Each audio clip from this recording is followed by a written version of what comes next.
இருக்கிறீர்கள். இதோ இந்த புதிய நாடாளுமன்ற கட்டிடம், இந்த கட்டிடத்திற்குள்ளே 12 திருவுருவச் சிலைகளை நீங்கள் வைத்திருக்கிறீர்கள். யாருடைய சிலைகள் தெரியுமா?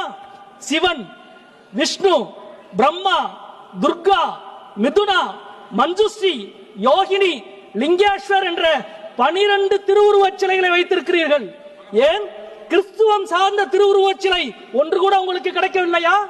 திருக்குரானினுடைய திருவுருவ அடையாளம் ஒன்று கூட கிடைக்கவில்லையா? இந்த தேசத்தின் பன்மைத்தன்மை இந்த அவையிலே கூட எதிரொலிக்க கூடாது என்று நினைக்கிற நீங்கள் தேசபக்தியை பற்றி எங்களுக்கு உபதேசம் செய்து கொண்டிருக்கிறீர்கள். நண்பர்களே, பன்மைத்தன்மை தான் இந்த வரலாறு.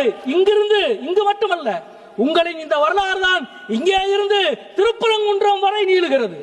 எல்லாரின் கண்களுக்கும் உச்சி பிள்ளையார் கோவிலில் ஏற்றப்பட்ட தீபம் தெரிகிறது.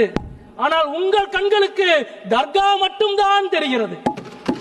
மக்களுக்கு தேவை பக்தி, உங்களின் தேவை பகை.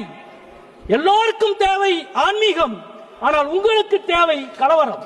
நண்பர்களே, பக்கிம் சந்திரனுடைய இந்த கவிதையை, நாவலை பற்றி பேசுகிற பொழுது கவியரசு கண்ணதாசன் சொன்ன ஒரு கதையை இங்கே மேற்கோள் காட்ட வேண்டும் என்று நினைக்கிறேன். சொர்க்கத்திற்கும் நரகத்திற்கும் இடையிலே இருந்த ஒரு சுவர் இடிந்து விழுந்து விட்டது.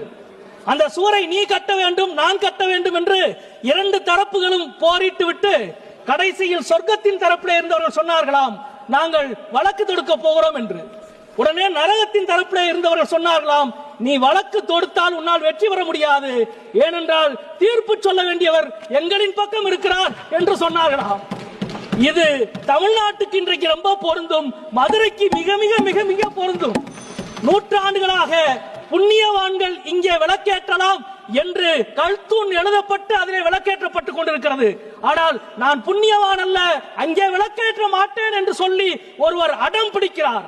இந்த அவையிலே நாங்கள் சொல்லிக் கொள்வோம், உங்கள் தீர்ப்புக்கு முன்னால் நீதி ஒருபோதும் தலைவணங்காது என்பதுதான் இந்த அவையிலே இருந்து நாங்கள் சொல்லிக் கொள்ள வேண்டிய மிக முக்கியமான விஷயம். வந்தே